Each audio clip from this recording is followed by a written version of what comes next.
नमस्कार दोस्तों, आज हम पढ़ेंगे भारत का भूगोल। भारत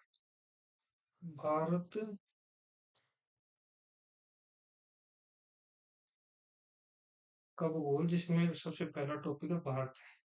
अब इसकी सामान्य जानकारी लेते हैं। भारत का भूगोल जहाँ से शुरू होता है, उसका फर्स्ट टॉपिक यही आता है कि भारत सामान्य रूप से भारत में क्या क्या है, कहाँ स्थित है। तो सबसे पहले हमें जानना होगा नाम। भारत के क्या क्या नाम है और इनका नामकरण कैसे हुआ। तो चलो नामकरण टॉपिक डालते हैं। नामकरण। भारत का नामकरण पहला टॉपिक है अपना। इसमें पहला बिंदु है आर्यवर्त। पहला नाम क्या है भारत का? आर्यवर्त। आर्यवर्त।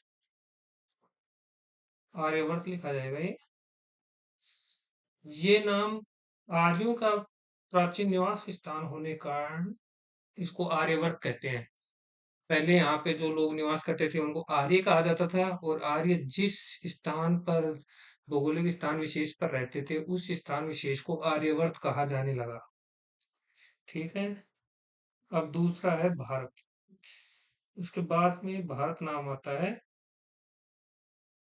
और भारत क्यों कहा जाने लगा?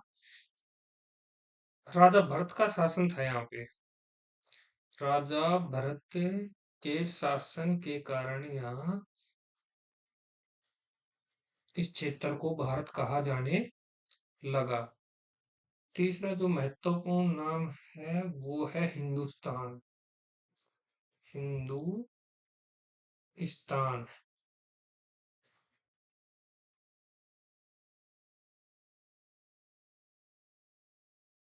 सिंधु नदी, जो सिंधु नदी है उसके आसपास का क्षेत्र है, उसको यूनानी जो लोग थे वो स का उच्चारण है के रूप में करते थे। स का उच्चारण है के रूप में करते थे। इस प्रकार इसे हिंदू क्षेत्र कहा जाने लगा, और धीरे धीरे इसका नाम क्या पड़ गया? हिंदुस्तान। समझ में आ गया होगा। सिंधु नदी के जो आसपास का क्षेत्र था उसको हिंदुस्तान कहा जाने लगा, उच्चारण के अंतर के कारण। चौथा नाम है जम्बू द्वीप। जम्बू द्वीप।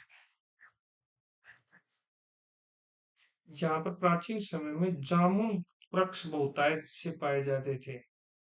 जो जामुन का वृक्ष है ये बहुतायत से पाए जाते थे, इस कारण इस क्षेत्र को जम्बू द्वीप कहा जाने लगा। और ये वर्णन कहाँ से प्राप्त होता है? बौद्ध ग्रंथों और हिंदू ग्रंथों में। जो प्राचीन बौद्ध ग्रंथ और हिंदू ग्रंथ है वहां से हमें ये ज्ञात होता है कि पहले इस क्षेत्र को जम्बू द्वीप कहा जाता था। दोस्तों, पांचवा नाम आता है इंडिया। पांचवा नाम आता है इंडिया।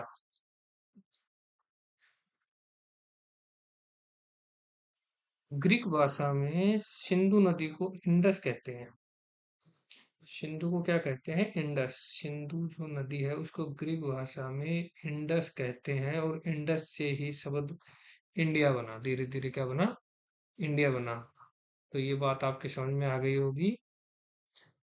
अब जो संविधान है उसमें क्या उल्लेख मिलता है? संविधान में इन पांच नामों में से दो ही नामों का उल्लेख मिलता है। इंडिया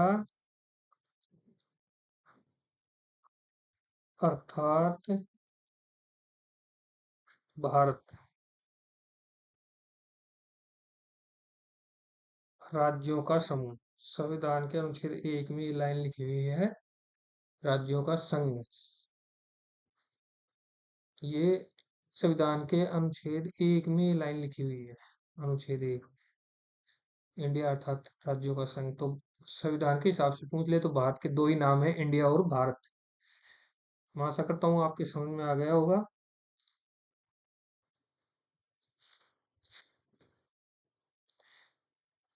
अब देखेंगे हम भारत की स्थिति,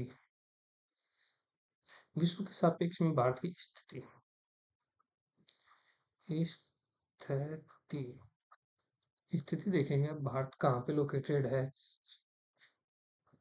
तो जब हम विश्व की यहाँ बना लेते हैं एक बार,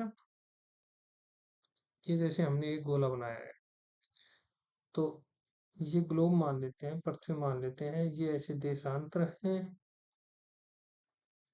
ये ऐसी देशांतर रेखाएं हैं, और जो ये ऐसे हैं इनको अक्षांश बोलते हैं। वैसे तो इसका पूरा टॉपिक अलग है, लेकिन हम यहाँ सिर्फ यही समझेंगे, ये अक्षांश और ये देशांतर। अगर अक्षांश और देशांतर के बारे में पढ़ना है तो उसके लिए अलग से वीडियो बना देंगे, यहाँ नहीं समझ में आएगा। यहाँ भारत है, यहाँ है भारत, ये एशिया महाद्वीप है पूरा, यहाँ भारत है। तो ये हमेशा मैंने आपको बताया है कि ऊपर हमेशा उत्तर दिशा आएगी और नीचे दिशा आएगी दक्षिण। इधर जो दिशा आएगी वो आएगी पश्चिम, और ये दिशा रहेगी पूर्व। तो भारत की स्थिति है उत्तर पूर्व। जो इंडिया है वो कहाँ पे स्थित है? उत्तर पूर्व में। तो यहाँ से हमें भारत की स्थिति का पता चलता है। एक चीज और ध्यान रखना, यहाँ जो रेखा है वो कर्क रेखा है। ये जो रेखा है उसका नाम है कर्क रेखा। इसको कर्क रेखा कहते हैं, कर्क रेखा। 23.5 डिग्री उत्तरी अक्षांश, 23.5 डिग्री उत्तरी अक्षांश को हम क्या बोलते हैं? कर्क रेखा। आशा करता हूँ मैं समझ में आ गया होगा, अक्षांश किसे कहते हैं, देशांतर किसे कहते हैं, और भारत की स्थिति कहाँ पे है। कर्क रेखा भारत के बीचों बीच से गुजरती है। 23.5 डिग्री उत्तरी अक्षांश को कर्क रेखा कहा जाता है, और भारत उत्तर पूर्व में स्थित है। स्थिति का हमें पता चल ही गया है कि भारत की स्थिति कहाँ है? उत्तर पूर्व में। अब भारत के आकार की बात कर लेते हैं। आकार, भारत का आकार चतुष्कोणीय है, चतुष्कोणीय। जैसे कि इस चित्र में दिख रहा होगा आपको, चतुष्कोणीय इस प्रकार से आकार है लगभग। जैसे हम बार ड्रॉ भी करते हैं तो ऐसा ही आता है, ये चतुष्कोणीय है। लेकिन जब प्रायद्वीपीय भारत की बात करें, प्रायद्वीपीय भारत, प्रायद्वीप की स्थिति कैसी है? त्रिभुजाकार। त्रिभुजाकार, जो यहाँ तक का भाग है कर्क रेखा के नीचे का भाग, ये है प्रायद्वीपीय भाग। तो इसकी आकृति कैसी है? त्रिभुजाकार। समझ में आ गया होगा। भारत का विस्तार, जो अगला टॉपिक है वो है भारत का विस्तार। भारत का विस्तार, अक्षांशीय विस्तार पहले हम चर्चा करेंगे, अक्षांशीय विस्तार की। अक्षांशीय विस्तार या स्थिति, अक्षांशीय स्थिति देख लेते हैं एक बार। तो यहाँ एक भारत के मैप की जरूरत होगी, तो एक बार मैं बना लेता हूँ।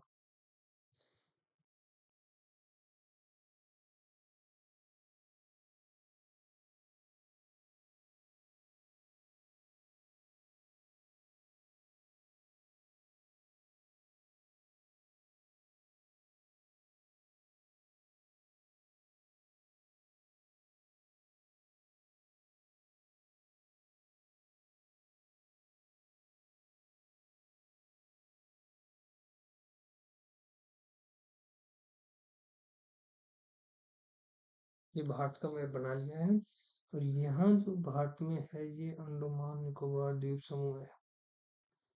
तो देखिए दोस्तों, जो अक्षांशीय विस्तार है वो मैंने बताया था, जो अक्षांश रेखाएं होती हैं वो तिरछी होती हैं ऐसे। तो जब विषुवत रेखा से उत्तर की ओर चलेंगे 876 किलोमीटर, तो हमारा धरातल आता है यहाँ 8 डिग्री 4 मिनट से। यहाँ अपनी 23.5 डिग्री रेखा आती है, 23.5 डिग्री। और यहाँ पे इंद्रा कोल आता है 8 डिग्री 4 मिनट से, ये 37 डिग्री 6 मिनट पे तो है। समझ में आ गया होगा अपनी अक्षांश की स्थिति कहाँ से कहाँ तक है। 8 डिग्री 4 मिनट से 37 डिग्री 6 मिनट। 23.5 डिग्री कर्क रेखा जो मध्य से गुजरती है। और यहाँ एक पॉइंट है, अगर हम द्वीप समूह का विस्तार देखें तो 6 डिग्री 45 मिनट से शुरू हो जाता है। तो ये बात आपको ध्यान रखनी होगी। अब देखते हैं देशांतरी विस्तार। देशांतरीय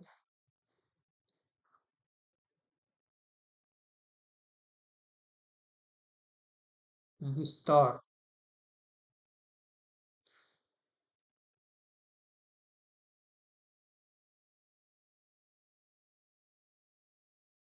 देशांतरी विस्तार कहाँ से है दोस्तों? ये गुजरात में इस बिंदु से है, और ये है 68 डिग्री 7 मिनट से, और इस बिंदु तक 97 डिग्री 25 मिनट, और बीच में एक अपनी समय रेखा है, यहाँ लिख देते हैं 82 डिग्री पूर्वी देशांतर।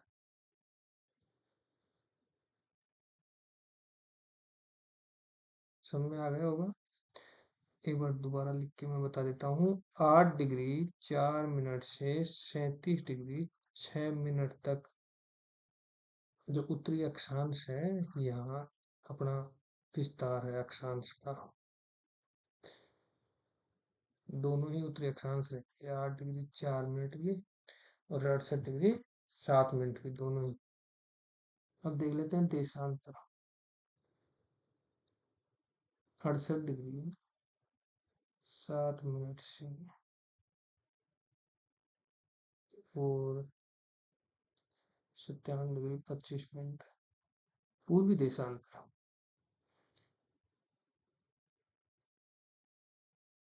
समझ में आ गया होगा?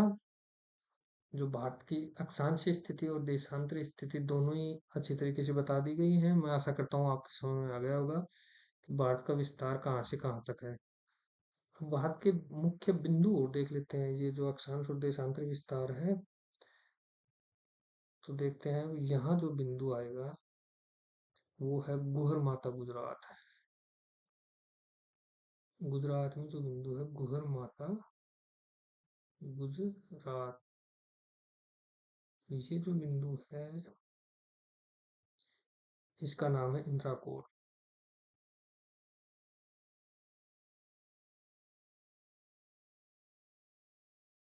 इसका नाम है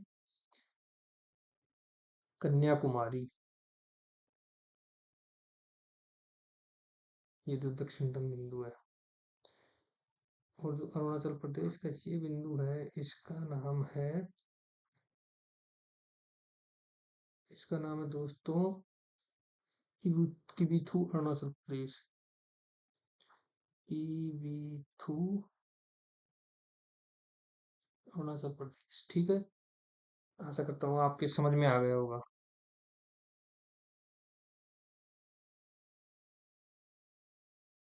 अब कर्क रेखा किन किन राज्यों से होकर गुजरती है? कर्क रेखा, तो इसकी ट्रिक है राम झा के पंगु मित्तर। राम झा के पंगु मित्तर राजस्थान में से महाराष्ट्र, नहीं सॉरी मध्य प्रदेश में से मध्य प्रदेश, झा से झारखंड, के से कुछ नहीं होता, वैसे पश्चिम बंगाल, कुछ से गुजरात, मिजोरम,